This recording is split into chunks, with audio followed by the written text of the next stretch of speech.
tayo po yung mga muna ng talbos ng kamote mga ka-farmers. Dahil sa ito po ay masarap din pang ulam sa kanin. Ang gagawin lang po natin ay i-steam po natin o pakukulan natin sa tubig. At meron na po tayong pang ulam mga ka-farmers.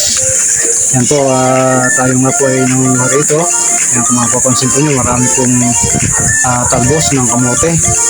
Dahil sa ito nga po ay dati ko pong tinamnan ng kamote o yung sweet potato. Yan po. At ngayon naman po ay natapos na po natin hukayan ng mga laman po niya. Kaya pwede na po tayong manguha ng talbos para ulamin po natin. At yan po, ganyan po yung panguha ng talbos ng kamote. Para gawin po natin pang ulam mga ka-farmers. Yan po. At mamaya po ipakikita ko po sa inyo kung paano po natin i-prepare to o himayin, tanggalin yung mga talbos niya. At pagkatapos po ay steam na po natin siya o ilalaga at pwede na po natin siyang gawin pang ulam. At marami din po palang sustansya ang nakatago rito sa talbos ng kamote.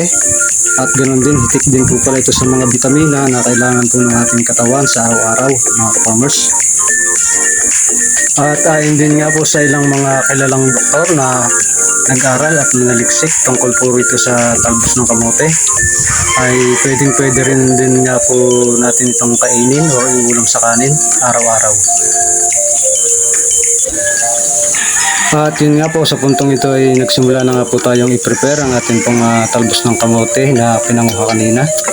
Isa-isa po nating tinatanggal ang kanya pong mga talbos sa kanya pong tangkay.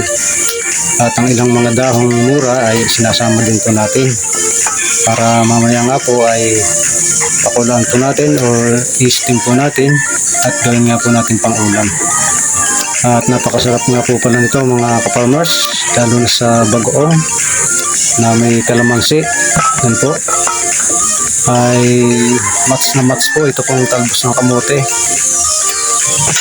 At pagkatapos naman po natin may prepare o tanggalin ang kanyang pong talbos sa kanyang pong mga tangkay, ngayon naman po ay kailangan po natin siyang hugasan para isalang nga po natin sa steamer o pakuluan. At sa gayon po, meron na po tayong libreng pang-ulam na talbos ng kamote.